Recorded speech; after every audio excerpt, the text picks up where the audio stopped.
E conversa com inglês está tudo certo. Olá, Vai falar mais alto. boa noite, pessoal, tudo bem?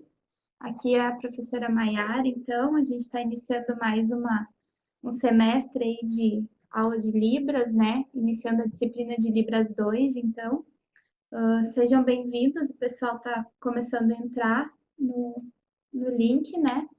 Então, queria dar uma boa noite para todo mundo, desejar um bom início de semestre aí, né? Que a gente possa estar fazendo um bom trabalho, que a gente possa estar tirando as nossas dúvidas. E na aula de hoje vai ser mais uma revisão daquilo que a gente já viu um pouco no LibraZoom. E a gente vai conversar um pouquinho também sobre algumas coisas que serão faladas na disciplina de Libras 2, tá? Vocês vão poder ir acompanhando aí pelos slides, certo? É, né? Pelos slides, tá. Então, vocês vão poder acompanhar pelos slides.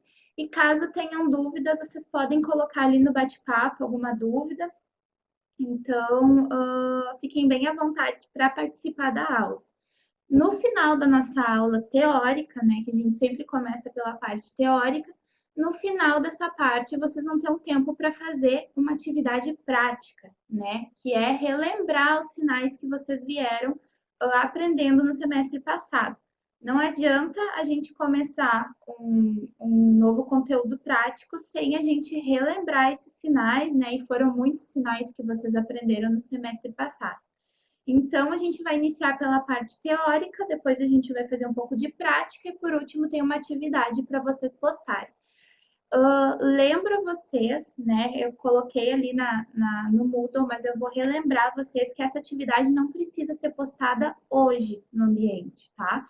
Vocês podem postar até segunda-feira. Então, vocês aí vão ter um bom tempo para fazer essa atividade. Não precisa ser postada hoje. Claro que se alguém quiser já fazer, já postar, não tem problema, mas ela vai ficar aberta até segunda-feira, ok? Bom, vamos começar então a nossa aula, né? Relembrando alguns conceitos que a gente veio conversando na disciplina de Libra Azul, tá? Vamos falar um pouco sobre língua de sinais, tá? O pessoal tá falando que tá com corte no som. Vai acontecer isso de vez em quando. Tá. Vai acontecer de cortar o som, gente, porque tem muita gente entrando no link. Então, ele vai ficar um pouco pesado e pode ser que corte um pouco o som, tá? Mas eu vou fazer o possível aí para que vocês me entendam. Bom, vamos começar então pela língua de sinais, tá? Lembrando que a língua de sinais ela não é universal, isso a gente já conversou no semestre passado. O que eu quero dizer com isso, né? Que cada país vai ter a sua própria língua de sinais. Então, cada país, por exemplo, assim como na língua oral, né, na nossa língua oral, cada país tem uma língua oral, aqui no Brasil o português, nos Estados Unidos o inglês, na França o francês, cada país vai ter a sua língua de sinais também. Então, na França vai ter a língua francesa de sinais, nos Estados Unidos a língua americana de sinais e aqui no Brasil a Libras, língua brasileira de sinais. Tem muita gente que fala, por que a língua de sinais não é universal? Seria tão mais fácil, né? Ou, todo mundo conseguiria se comunicar, todos os surdos do mundo todo conseguiriam se comunicar.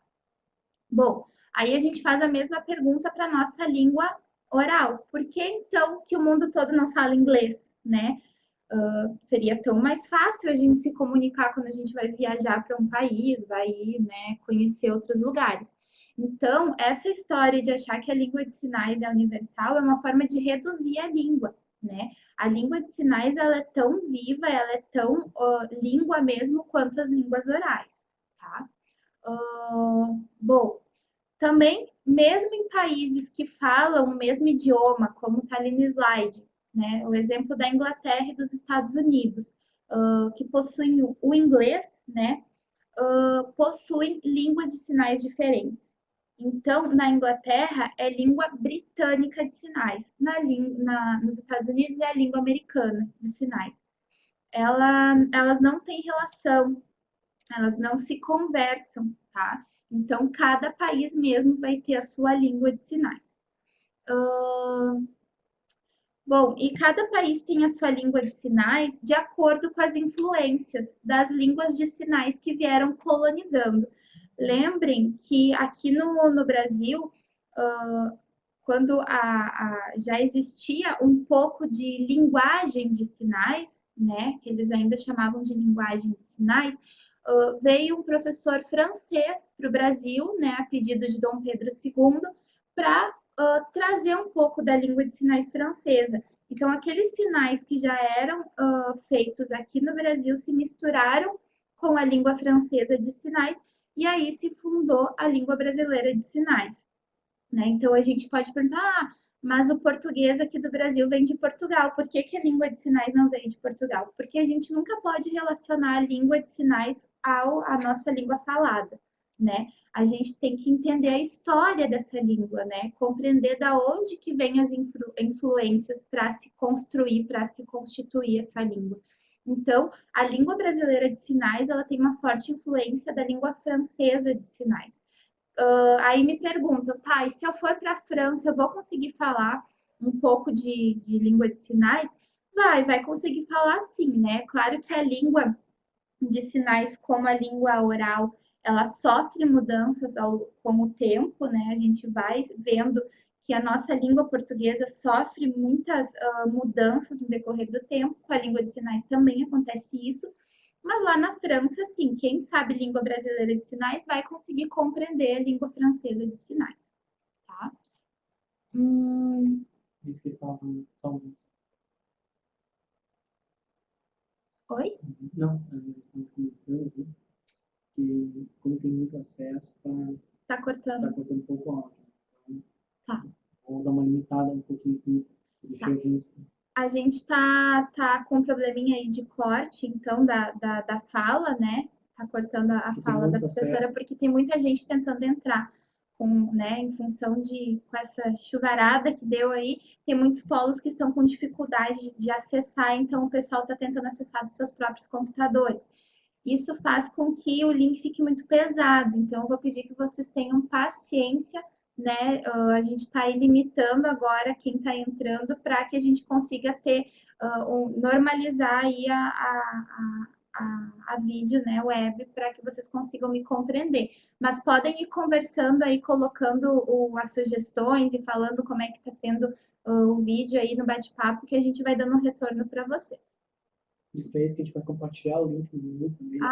Tá. Boa informação que o colega me passou, que depois da nossa aula, esse link ele vai ser compartilhado, né? Então vai ficar salvo isso, né? Vai ficar salvo e vocês vão poder ter acesso a ele depois dessa aula de hoje, tá? Então não se preocupem que a gente salva esse link e disponibiliza para vocês, caso vocês queiram assistir de novo e tudo mais. Então fiquem bem tranquilos. Bom, continuando então. Eu trouxe ali nos slides alguns exemplos de como a nossa língua, a língua brasileira de sinais, tem diferença com outras línguas. No primeiro exemplo que dá ali, né, que é a língua de sinais colombiana, né, que a gente pode pensar assim, bom, na América do Sul aqui, vários países falam espanhol. Só que o espanhol de cada um dos países é diferente, né? Então, a gente pode pensar, mas então aqui na América do Sul, a língua de sinais ela não pode ser parecida, ela não, né, ela não tem alguma ligação? Não, né? E a gente vê ali que a língua de sinais colombiana, por exemplo, bom dia, a gente vai fazer bom dia, né? Na língua de sinais chilena é bom dia. E na língua de sinais venezuelana é bom dia, né?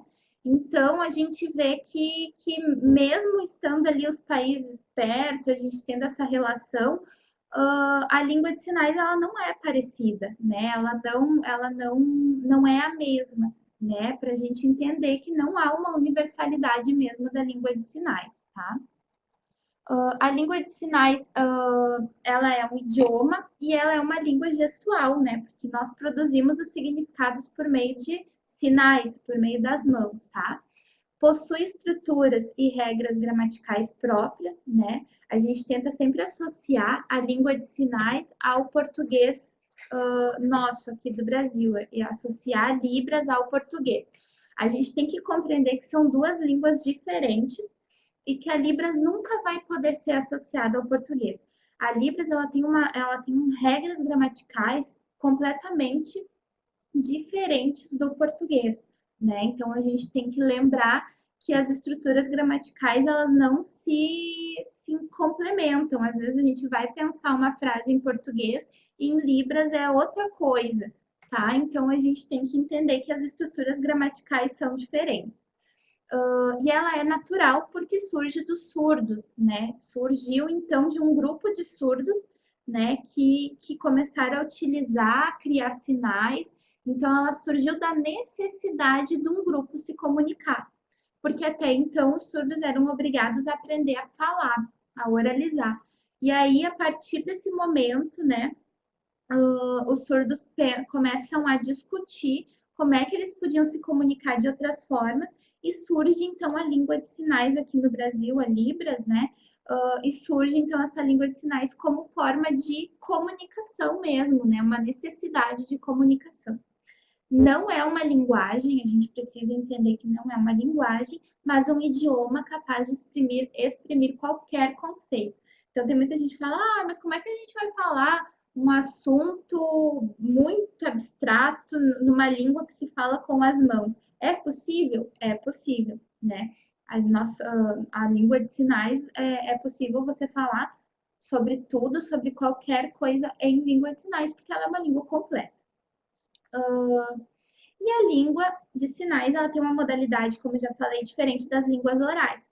As línguas orais, nós dizemos que são línguas orais auditivas, né? E a língua de sinais, ela é uma língua visoespacial. Por quê? Porque a compreensão se dá através dos olhos, né?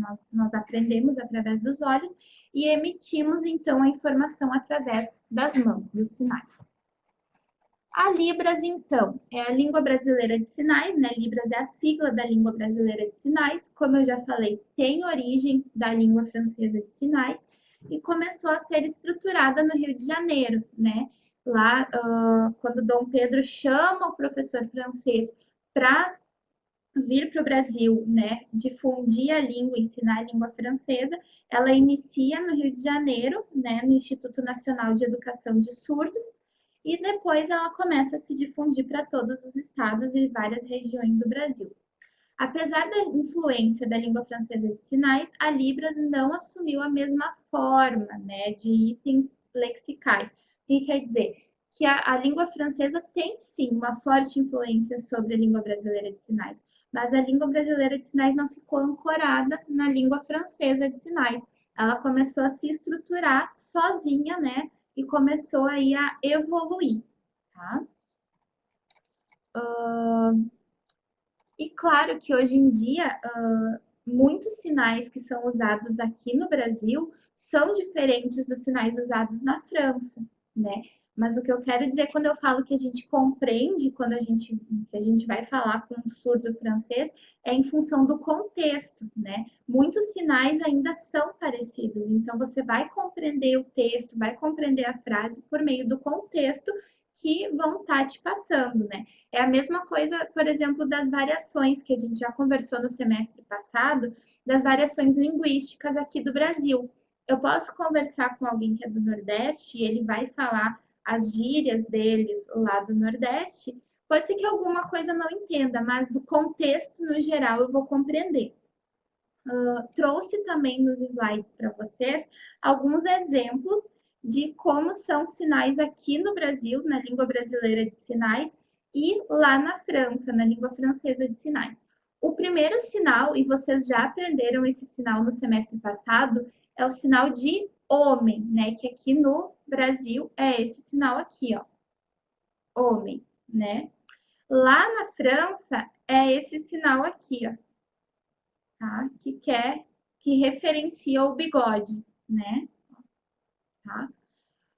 Outro exemplo que a gente pode dar é o sinal cores, né? Aqui no Brasil a mão é de lado e vai para frente, ó, mexendo, né? Mexendo os dedos para frente.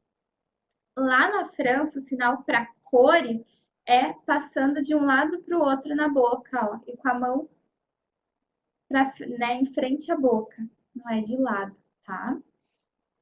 Outro exemplo, saber, né? Saber também acho que é um dos sinais que vocês aprenderam no semestre passado, que ó, a gente bate na cabeça, ó, sei, né?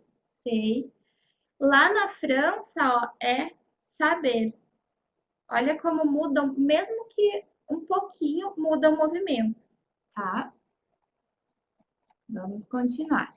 Bom, a Libras, então, ela, aqui no Brasil, ela foi reconhecida por lei oficializada como língua aqui no Brasil em 2002, pela Lei 10.436, né? Anteriormente a isso, muitos linguistas, muitos profissionais da área da língua de sinais lutavam por esse reconhecimento, mas não se havia esse reconhecimento.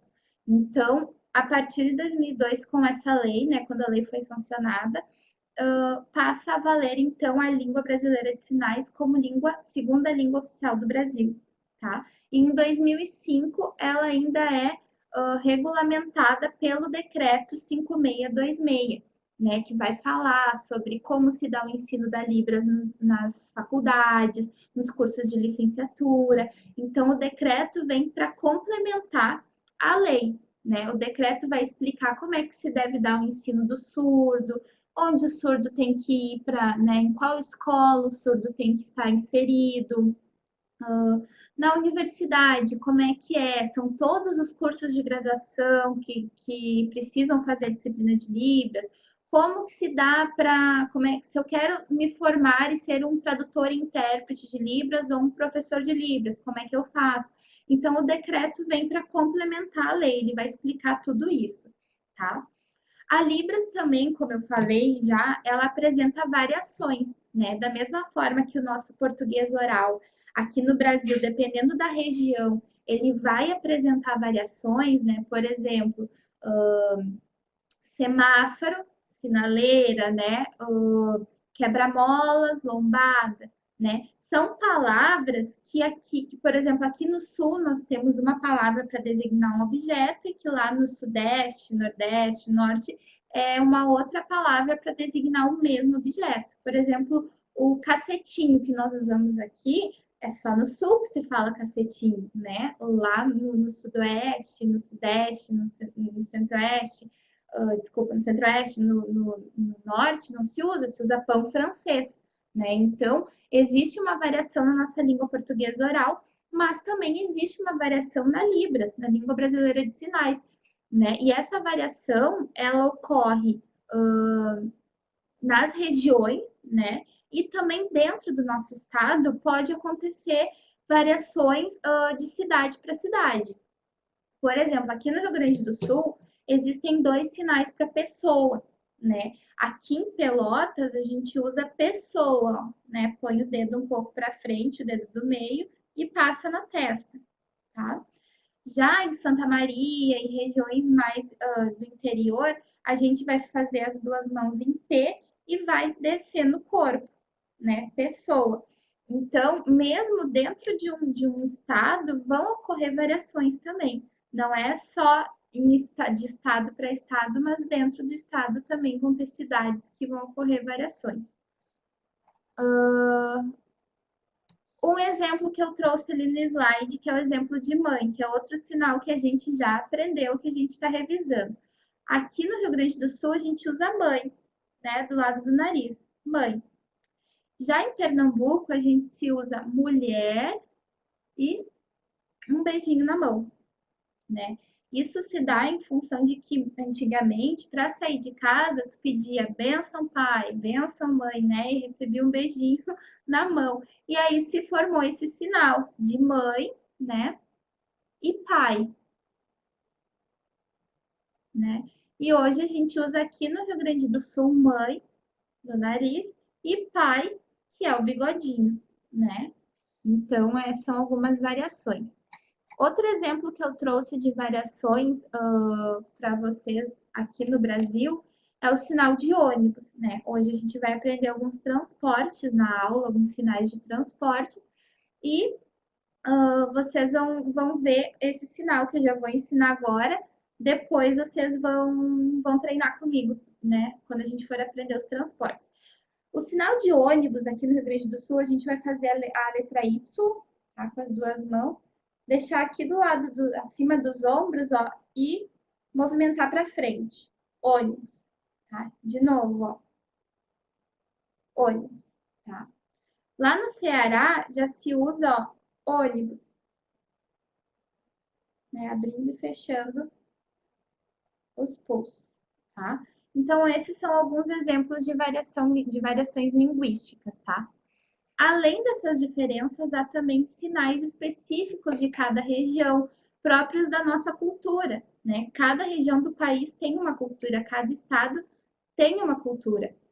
Então, por exemplo, vão ter sinais que nós gaúchos vamos utilizar que o pessoal do Nordeste não vai nem saber o que significa, porque não utiliza, não faz parte da cultura deles. Um exemplo que eu estou trazendo para vocês ali no slide é o sinal de chimarrão, né? É o gaúcho que toma chimarrão, claro que existem outras regiões do país que se tem chimarrão, mas tem muita gente que não sabe o sinal de chimarrão, porque é algo específico aqui do Rio Grande do Sul. O sinal para chimarrão é esse aqui. A gente vai fechar uma das mãos e vai encaixar a outra. Ó, chimarrão. Tá? Esse é um sinal que, se tu for lá para o norte e nordeste, os surdos de lá não vão saber, né? Se não anteriormente não tiverem contato com alguém que ensinou esse sinal para eles, tá? Tem uma pergunta do Paulo. Uma pergunta. Nós queremos saber o que significa bater o polegar na palma da mão com o dedo mindinho para cima. Peraí, vamos entender. Bater o polegar com a palma da mão para cima. Pessoal, Mindinho. não estou entendendo. Mindinho. Mas fala ali do polegar também. Ah, é com o dedo mindinho. É o dedo assim? mindinho para cima. É isso que vocês estão me pedindo? Não entendi. Tentem aí reformular a pergunta que depois eu vou tentar compreender. Vou dar seguimento à aula. Bom, essas variações linguísticas que eu estou falando aqui acontecem, né, com a nossa língua oral também, né? Que são variações que a gente encontra no dia a dia, né? Se nós temos amigos de outros estados, a gente sabe o que acontece quando a gente quer conversar alguma coisa. E na atividade dessa semana, agora eu lembrei, tem um vídeo muito legal que é para vocês assistirem, que se chama Brasilhando. Nesse vídeo, vários surdos, né, de vários estados aqui do Brasil ficam dando sinais de determinada palavra, por exemplo, de sinal para verde, né? Tem gente que usa a letra V aqui no pulso, tem gente que usa esse ganchinho, né, com o dedo, deixa eu ver, ó, com o dedo indicador aqui no queixo, né? Tem vários sinais. Então, sobre variação linguística, aquele vídeo que está ali para vocês na atividade dessa semana é bem interessante. Eu recomendo que vocês olhem o vídeo, tá? Outro exemplo também, que claro, aqui agora na região sul já se fala mais em tapioca, né? Mas tapioca é lá do Nordeste, então tem muitos surdos de outros estados que podem não saber o sinal, que é esse sinal aqui. A gente deixa uma mão, né, junto com a outra e vai virando, ó, tapioca, tá? Esse é um sinal que muitos surdos de alguns estados podem não conhecer. Outro sinal é o sinal para cupuaçu, né, que é uma fruta que muita gente não conhece e que, dependendo, alguns surdos não vão saber que existe esse sinal. Que é assim, uma das mãos vai estar na letra N, tá? E a outra aberta em V, ó, aqui em cima, tá? E desce fechando, ó, cupuaçu, tá? Dependendo se eu fizer esse sinal para algum surdo que nem conhece a fruta ou que não conhece esse sinal, ele vai perguntar o que significa isso, né? Porque não conhece, porque faz parte de uma outra cultura. Uma coisa que a gente falou semestre passado e que eu vou relembrar aqui são os parâmetros da língua de sinais, tá? O que significa isso, né?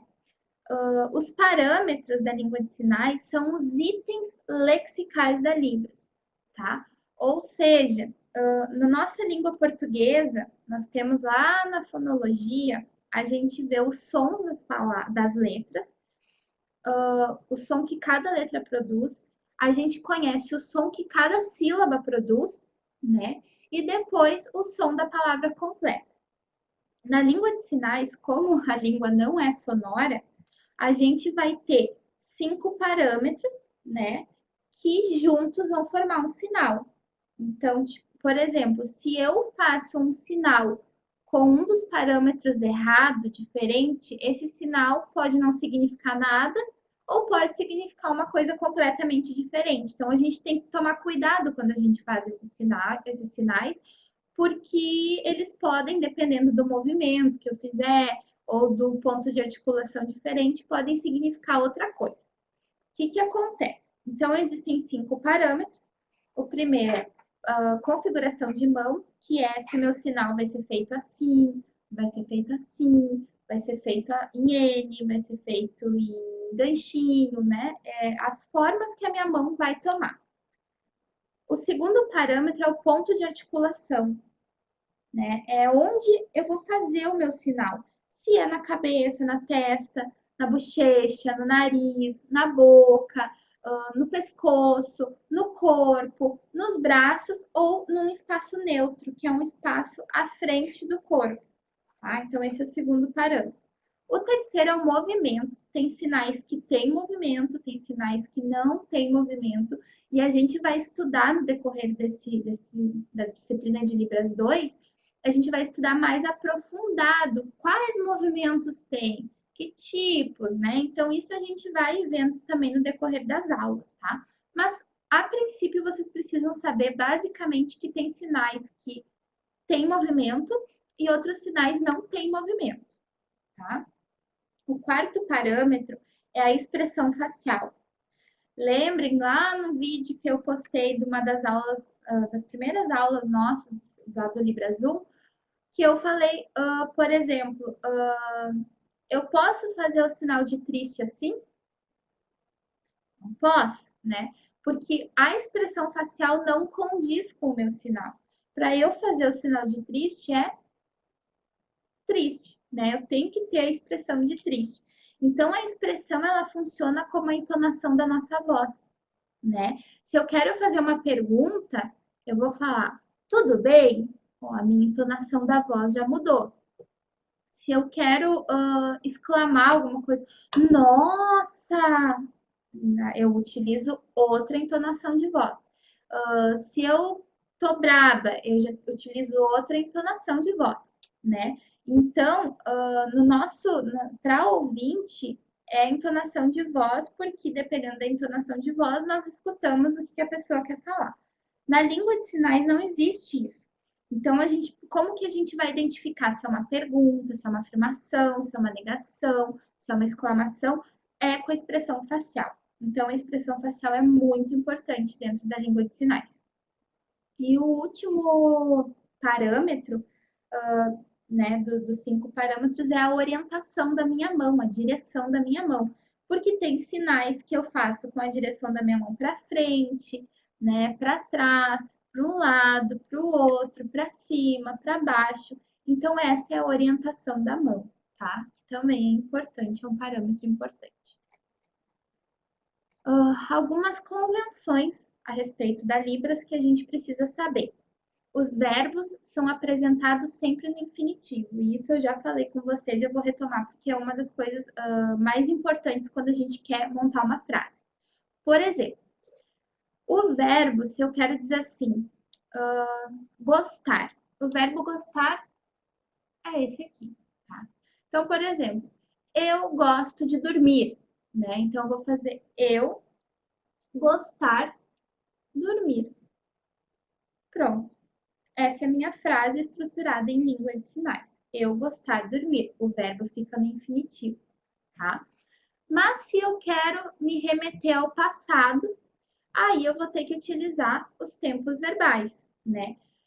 Fiquem tranquilos que os verbos na língua de sinais são bem mais fáceis de aprender do que os verbos, por exemplo, no português, né? O português a gente tem uma tabela enorme de verbos e de estruturações de tempos verbais, né? De conjugações de verbo. Na Libras é bem mais fácil. Se eu quero dizer que uma coisa já aconteceu, por exemplo, ontem comi chocolate, eu vou dizer ontem, tá? Que é esse sinal, é a letra L aqui do lado da testa. Ontem comi chocolate. Tá? É a letra N passando aqui na mão, tá? Chocolate. Agora, se eu quero dizer que amanhã eu vou comer chocolate, eu vou fazer amanhã. Amanhã vou comer chocolate, né? O amanhã é com a mão aberta, o dedo do meio um pouco para frente, coçando aqui, né, o ladinho da minha testa, tá? Agora, se eu quero dizer assim, eu já me formei, por exemplo, já me formei, né? Ou me formei.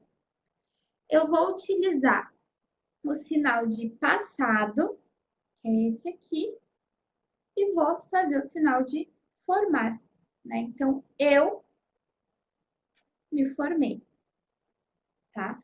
Então, assim, quando eu quero dizer que algo já aconteceu, eu utilizo o sinal de passado antes do verbo. Agora, se eu quero dizer eu irei me formar, né? Não vou dar uma data, quer dizer que eu irei me formar, então eu vou fazer eu e o sinal de futuro, que é a letra F, lembra da letra F com o dedão para frente, né? Então, eu, futuro, formar, tá? Porque se eu colocar o sinal de futuro antes do verbo, eu estou dizendo que eu irei me formar, tá? E se eu quero dizer, por exemplo, assim, hoje eu estou me formando, aí eu faço o sinal hoje eu formar. Tá, mas hoje tem vários, né? Pode ser hoje de manhã, que eu me formei, hoje à tarde, ou agora de noite, que eu estou me formando. Aí tem outras conjugações que a gente tem que usar. Eu posso dizer hoje de manhã, tá? Então, de novo, hoje de manhã me formei, né? Ou hoje à tarde me formei. Aí eu vou usar o sinal de hoje de tarde, ó, é o dedo do meio para frente de novo, saindo aqui do queixo, de tarde, me formei. Agora, se eu quero dizer agora de noite estou me formando, aí a gente usa, em vez do sinal de hoje, a gente usa o sinal de agora, né? Que é agora. É bem parecido com o sinal de hoje, só que o sinal de hoje a gente faz uma vez, hoje, e para. E o sinal de agora é duas vezes, agora. De noite, eu me formei, tá? Então, relembrando, sempre quando a gente vai falar de um verbo, quer colocar ele no passado, no presente ou no futuro, a gente tem que usar, então, para algo que já aconteceu, é passado. Para algo que vai acontecer, a gente faz o F, futuro. Para alguma coisa que está acontecendo, eu posso utilizar o sinal de hoje, o sinal de agora, que é duas vezes.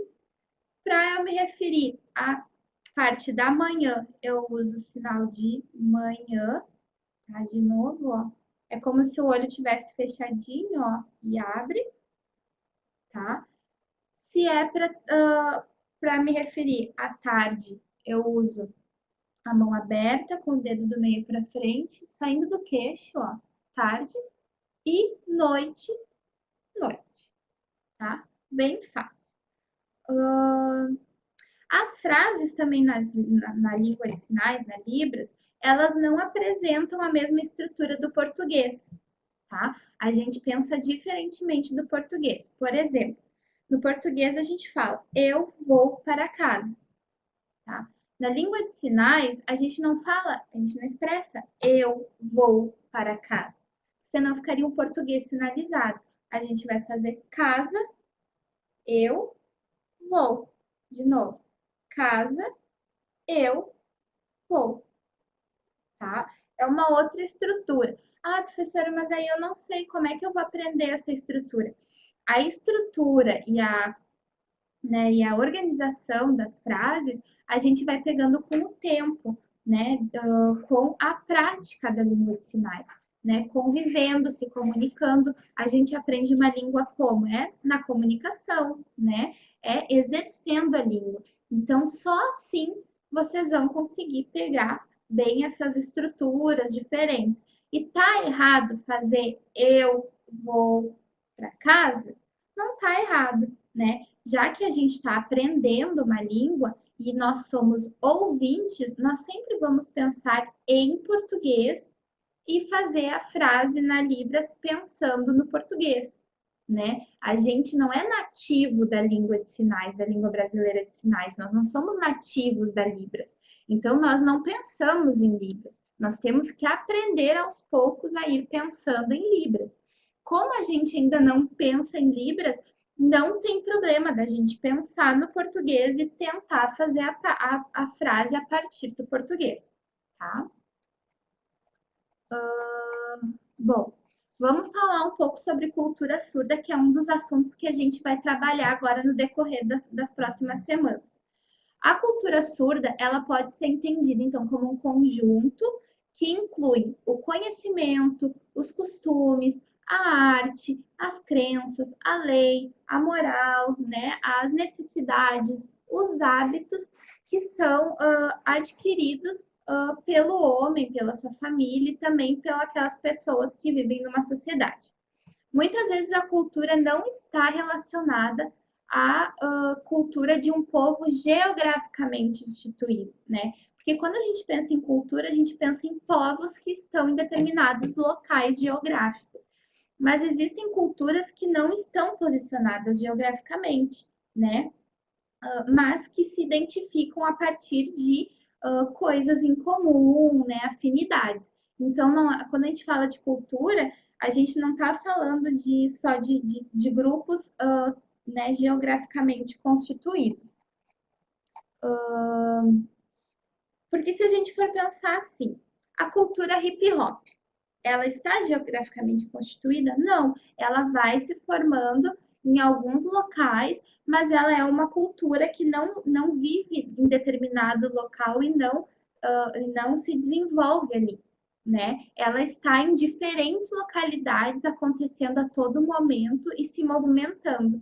Da mesma forma, a gente pode falar de uma cultura homossexual, né?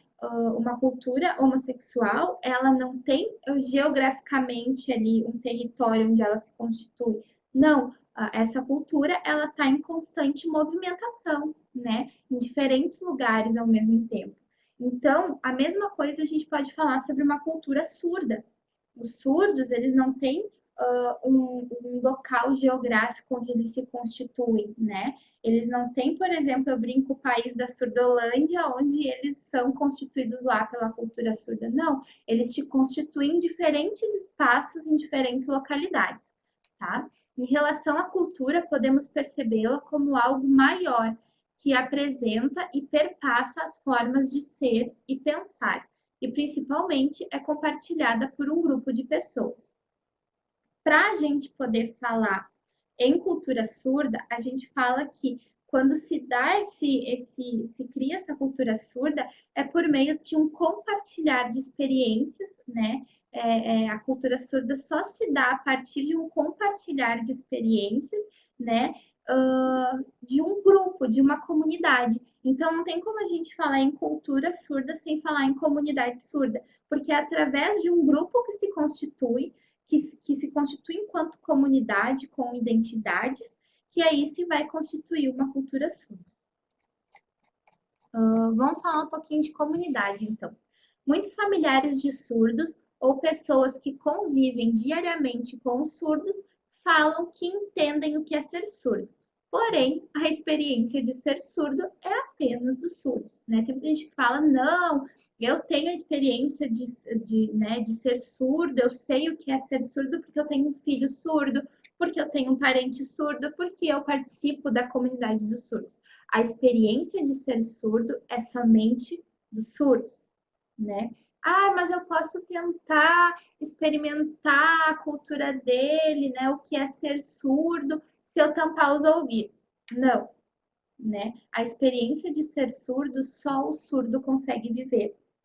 A experiência de ser ouvinte, só o ouvinte consegue viver. Se um dia, né, eu ficar surda, aí sim, eu vou ter a experiência de ser surda, mas eu não consigo ter essa experiência, né, me colocando, tentando fechar, tampar os ouvidos, fazer alguma coisa para tentar entender. Eu posso tentar entender, mas viver a experiência jamais vou viver, a não ser então que eu fique surda. Né? Então, assim como a experiência do surdo é própria do surdo, a experiência do ouvinte é própria do ouvinte. A experiência de ser surdo envolve inúmeros aspectos muito específicos, principalmente a percepção do mundo pela visão. Nós, ouvintes, percebemos as coisas pela visão também. Só que a gente não pode esquecer que, além da visão, nós temos a audição. Então, por isso que se fala que é muito importante a visão para o surdo, para o sujeito surdo, porque é através da visão que ele vai compreender as coisas ao seu redor, vai ter essa noção de mundo, né? De se relacionar com o mundo e com as demais pessoas. Nós, ouvintes, apesar de termos a experiência visual, a visão para nos relacionarmos, também temos a audição para compreender as coisas à nossa volta. Por mais que muitas pessoas estejam no mesmo espaço físico que o surdo e recebendo os mesmos estímulos, essa experiência é exclusivamente dele. Então, a experiência que um surdo tem, estando na mesma sala, no mesmo contexto que um ouvinte, vão ser experiências completamente diferentes. Por quê? Porque o surdo vai ter especificamente a experiência visual. E o ouvinte vai ter, além da experiência visual, a experiência auditiva. Sendo assim, vários surdos de diferentes espaços relatam vivenciar experiências semelhantes entre eles, né? Claro, é um grupo que se constitui visualmente, né, que compreende o mundo visualmente. Os surdos vão ter muitas experiências parecidas, né, e semelhantes entre si. Essa proximidade de experiências faz com que esse grupo de pessoas se encontre natural e regularmente. Para que uma comunidade se constitua, né, e se configure, algumas condições são então necessárias. Entre elas, afinidade entre os sujeitos que vão participar dessa comunidade, interesses em comum, continuidade das relações estabelecidas e tempo e espaço em comuns, ou seja, os encontros. Por isso que os surdos têm as associações de surdos, porque lá eles demarcam um lugar, um território em que eles podem se encontrar e que podem aí continuar, né, permeando essa cultura e essa comunidade e essa experiência surda. Bom, essas experiências e afinidades compartilhadas e o pertencimento ao grupo vão configurando o que hoje a gente fala sobre cultura surda. Então, é a partir desse grupo que se constitui, dessa comunidade, desses interesses afins, né, dessas afinidades, é que surge, então, a cultura surda. Nas comunidades surdas, poder estar em grupo, sinalizar, utilizar as mãos, expressões faciais, é extremamente prazeroso. É poder exercer sua fala gestual.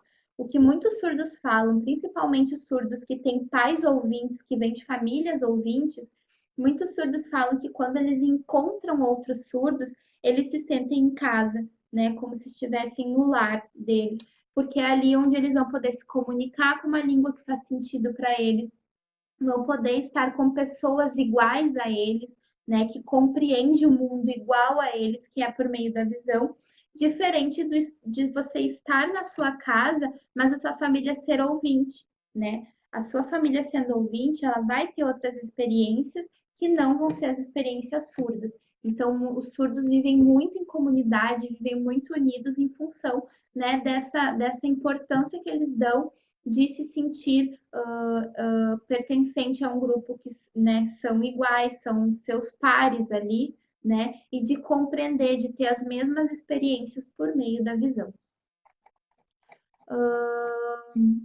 Bom, o termo cultura surda começou a circular no Brasil, então, por volta de mais ou menos uns 30 anos atrás, porém, esse sentido sobre culturas surdas que hoje a gente conversa, né, Isso já faz, né, data de muito antes, mas no Brasil os primeiros registros são de mais ou menos 30 anos atrás. Tudo que envolve a cultura surda é produzido pelos próprios surdos, pois são eles que vivenciam esse processo cultural. Então, tudo que se fala e que se faz hoje, que se diz respeito à cultura surda, é produção dos sujeitos surdos, né? Não é porque um ouvinte foi ali produzir alguma coisa relacionada à surdez, à língua de sinais, que vai ser uma produção da cultura surda. Não, as produções da cultura surda são produzidas por surdos. E a cultura surda, a gente fala que ela é inerente à comunidade surda, como propriedade exclusiva, então, dos surdos, né? Pertence aos surdos. A cultura surda pertence aos surdos, né?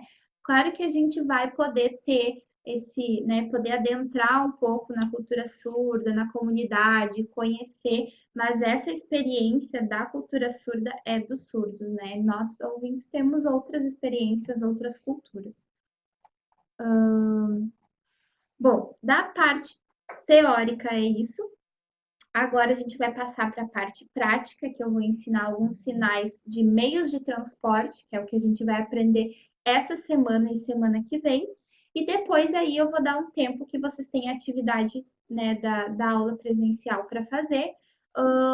Vocês podem fazer, iniciar hoje em aula e podem me entregar relembrando, para quem não estava aí no início da aula, relembrando que a atividade da aula de hoje vocês vão poder enviar, né, lá na tarefa até segunda-feira. Então, não precisa terminar hoje, tá, gente? Eu sei que vocês vão pensar, mas é que tem que fazer, não vai ter tempo, como é que a gente faz? Não, vocês têm até segunda-feira para postar a atividade da aula de hoje, então fiquem bem tranquilos que tem tempo ainda para fazer. Hoje, então, a gente vai aprender na parte prática os meios de transporte, tá? Quando eu quero falar meios de transporte ou transportes no plural, eu vou fazer o sinal de carro e o sinal de diferentes, tá? Ó, diferentes, balanço os dois dedos, tá? De novo, transportes no plural são carros diferentes, tá? Bom, vamos começar então pelo sinal de bicicleta. A gente vai fechar as duas mãos, tá? E vai fazer círculo, tá? Bicicleta, como se a gente estivesse pedalando, tá? O próximo sinal é o sinal de moto, tá? A gente vai fechar as duas mãos de novo e vai movimentar o pulso só de uma, moto, tá? Próximo sinal é o sinal de carro. A gente vai pegar o volante e dirigir, tá? Carro. Tentem ir fazendo junto comigo, tá, gente? Vocês olhem o que eu for fazendo e tentem reproduzir. O próximo sinal é sinal de helicóptero. Então, a gente vai fazer o número 1 com uma das mãos e colocar a mão aberta, tá? Com a palma da mão para baixo, ó, e balançar. Helicóptero, tá? E movimenta, porque o helicóptero, né, se movimenta, tá? O próximo sinal é o sinal de caminhão. A gente vai deixar as duas mãos abertas, mas ó, com os dedos colados, uma de frente para a outra em cima dos ombros, ó, e em direção para frente e para trás. Caminhão, tá? Caminhão. O próximo sinal é o sinal de avião, tá? A gente vai fazer a configuração de mão em Y e, ó, avião. Tá? O próximo sinal é o sinal de navio. A gente vai encostar a ponta dos dedos, tá? Das mãos aqui fechadinhas e, ó, vai fazer movimento para baixo e para cima, como se o barco estivesse pegando onda, tá? Esse é o sinal de navio. O próximo sinal é o sinal de canoa. A gente vai pegar o remo e, ó, vai remar. Tá? Sinal para canoa. Estão conseguindo aí fazer os sinais? Vão postando ali no bate-papo se estão com dificuldade, se estão conseguindo reproduzir. A gente vai revisar os sinais, tá? Fiquem bem tranquilos. Sinal de ambulância. A gente vai deixar as duas mãos, ó, em sinal de garra para cima e girar em círculo, né? Como se as luzes da ambulância estivessem piscando, ó. Ambulância. Tá? Próximo sinal é o sinal de carroça, tá? A gente vai pegar, né, as rédeas e, ó, movimentar para cima e para baixo. Carroça, tá? Outro sinal é o sinal de metrô. A gente vai deixar a palma da mão, ó, aberta para baixo, tá? Vai fazer o número 5 e vai, ó, colocar embaixo com o movimento para frente, tá? Ó, de novo. Metrô. De novo. Tá? Próximo sinal é o sinal de táxi. A gente vai, ó, prender a mão aqui. E essa mão que tá aqui para cima, ó, a gente vai balançar ela para baixo, ó. Esse é o sinal de táxi. Tá? O sinal de ônibus que eu falei lá no início da aula, né? Vamos revisar então. É as duas mãos em Y, aqui acima do ombro, tá? E a gente vai fazer o movimento para frente, ó. Ônibus. De novo. Ônibus. Tá?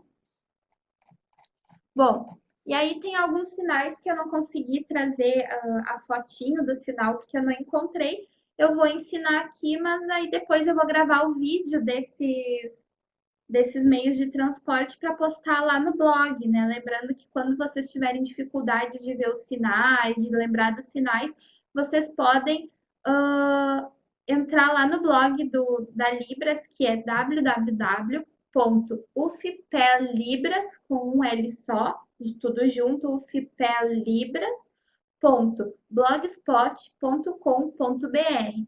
Lá vocês vão ter acesso aos vídeos. O de transporte ainda não está lá.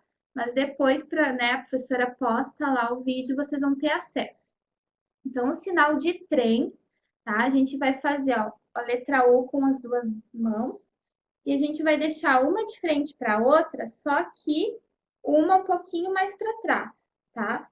Uma a gente deixa parada, essa aqui a gente deixa parada. Essa aqui a gente faz movimento em círculo. Ó, tá? Esse é o sinal de trem. O sinal de skate, a gente vai deixar a palma da mão fechadinha, ó, para baixo. Vou botar aqui assim que fica melhor. E uma perna para dentro e outra para fora, ó, em cima da mão. Um pezinho balançando. Esse é o sinal de skate. Tá? O sinal de patinete é bem parecido, só que a gente vai utilizar esses dois dedos para baixo e vai colocar de novo o bonequinho andando. Tá? Esse é o sinal de patinete. O sinal de patins é bem fácil. A gente deixa as duas mãos para baixo, ó, e desliza uma, desliza outra. Desliza uma, desliza outra. Tá? O próximo sinal é barco à vela, tá? A gente deixa a mão aberta para cima, a outra bem aberta, com os dedos abertos, tocando aqui o polegar à mão, tá? A palma da mão e balançando, ó. Esse é o sinal de barco à vela, tá? Sinal de jet ski. É o mesmo sinal de moto, só que a gente vai incluir mais um sinal, que é o sinal de água. Então, a gente vai fazer moto e o sinal de água, ó, que é a letra L aqui, ó, no queixo, balançando, ó. Balança o indicador, ó. Água. Tá? Então, jet ski é moto d'água, certo? Bom, outro sinal é o sinal de prancha.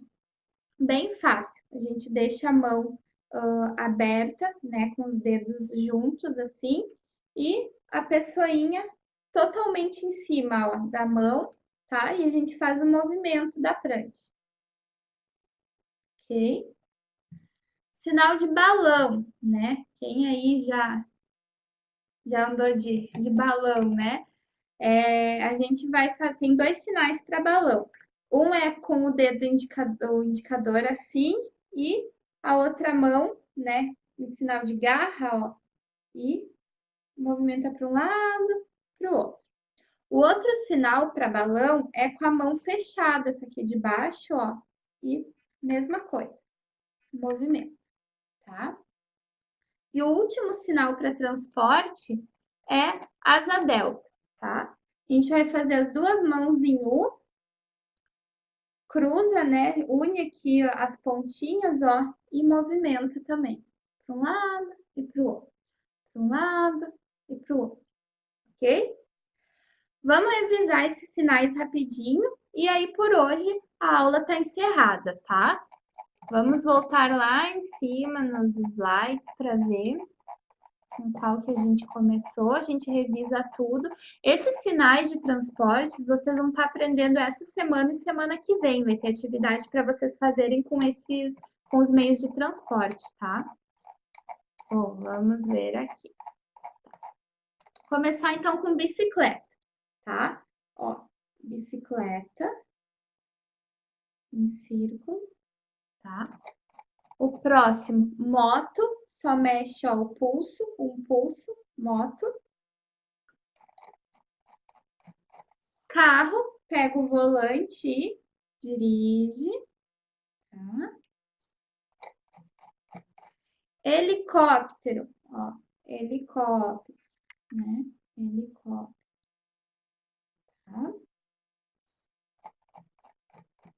Caminhão, ó, as duas mãos unidas para frente, para trás, para frente, para trás, tá?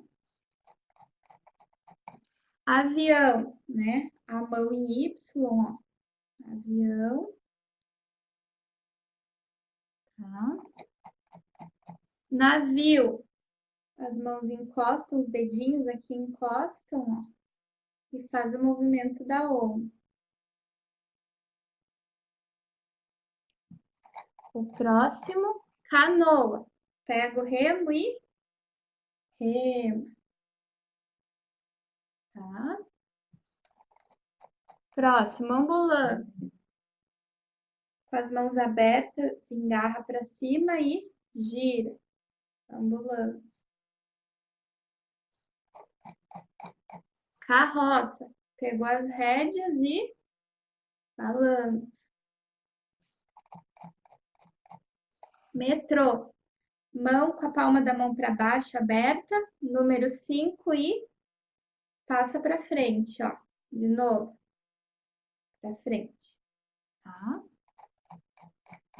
Táxi. Fechou a mão aqui, ó. Para baixo e para cima. Táxi. Ônibus, as duas mãos em Y, acima do ombro, movimento para frente. Tá? De novo, ônibus.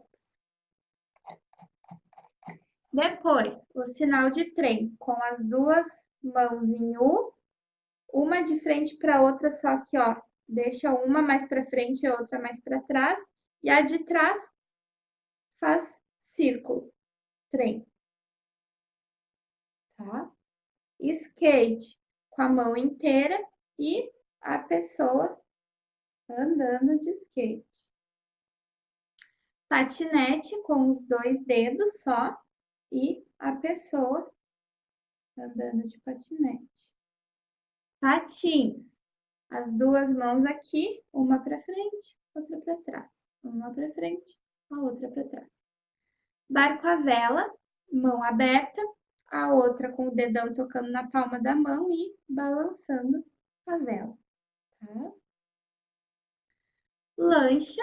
Ah, não tinha ensinado lancha para vocês. Lancha foi um sinal que eu esqueci. Lancha, a gente vai fazer que nem carro e puxando, né, o acelerador, né, da lancha, tá? Puxando. De novo, carro e puxo o acelerador, tá? Jet ski é a moto na água, ó, o sinal de água, na água. De novo, moto na água, tá? Prancha, a mão aberta com a palma da mão para baixo, a pessoa totalmente em cima e surfando, tá? Balão tem dois sinais, que pode ser esse aqui, né? Com um dedo assim, e ou com a mão fechada e balançando também. E por último, asa delta, que é as duas mãos em letra U se unem na ponta aqui e balança, tá? E balança. Estão pedindo para eu repetir o sinal de lancha, né? Lancha é carro, né? O sinal de carro. E, ó, eu pego aqui como se eu pegasse uma maçaneta e puxasse para trás. Tá? De novo, carro e a maçaneta puxando para trás. Tá? A maçaneta, não sei como é que se fala o câmbio. O acelerador, isso, o acelerador puxando para trás. Tá? Então, carro e o acelerador. Ok? Bom, pessoal, o Manche tá falando muito bem, é isso. Obrigada aí pela ajuda. Bom, por hoje é isso. Espero que vocês tenham aí aproveitado a aula de hoje, né? Foi uma recapitalização, como é? Recapitalização da aula da disciplina de Libras 1. Vamos falar melhor, uma revisão, né? Uma revisão da disciplina de Libras 1. E aí, já acrescentando alguns conteúdos novos, principalmente práticos, tá? Lembrando que atividade vocês podem fazer hoje, mas vocês têm até segunda-feira para fazer. Desejo a vocês aí um bom restinho de semana, né? Um bom final de semana também. E a gente vai conversando, então, lá pelo Moodle. Dúvidas, vocês podem me mandar e-mail, podem colocar lá nos fóruns as dúvidas, que sempre que eu estiver conectada, sempre vou estar tentando responder vocês. Pessoal, uma boa noite e obrigado pela presença de todos vocês. Tchau, tchau.